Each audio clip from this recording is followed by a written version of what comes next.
microbiome, weight gain, increased leaky gut, pro-inflammatory changes. For example, a drop in beneficial bifidobacteria and a decrease in overall short-chain fatty acid production, both of which would be expected to increase the risk of gastrointestinal disorders.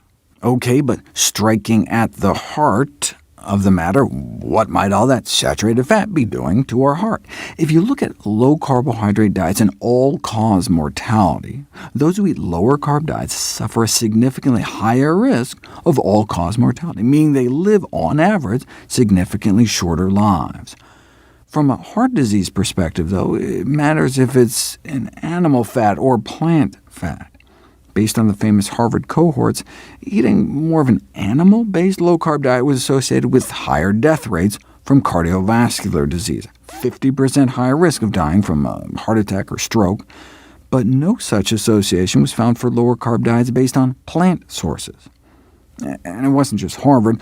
Low-carbohydrate dietary patterns favoring animal protein and fat, from sources such as red meat and chicken, were associated with higher mortality, whereas those favoring plant protein and fat, from things like vegetables, nuts, peanut butter, whole grains, was associated with lower mortality.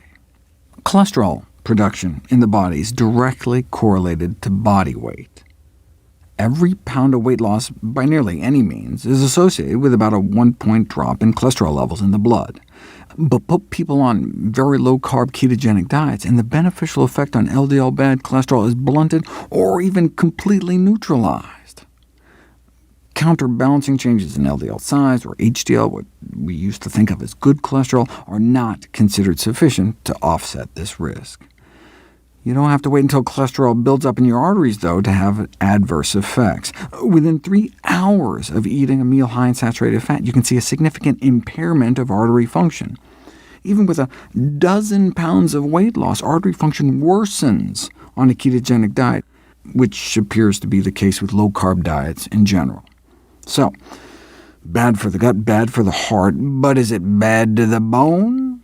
We'll find out next.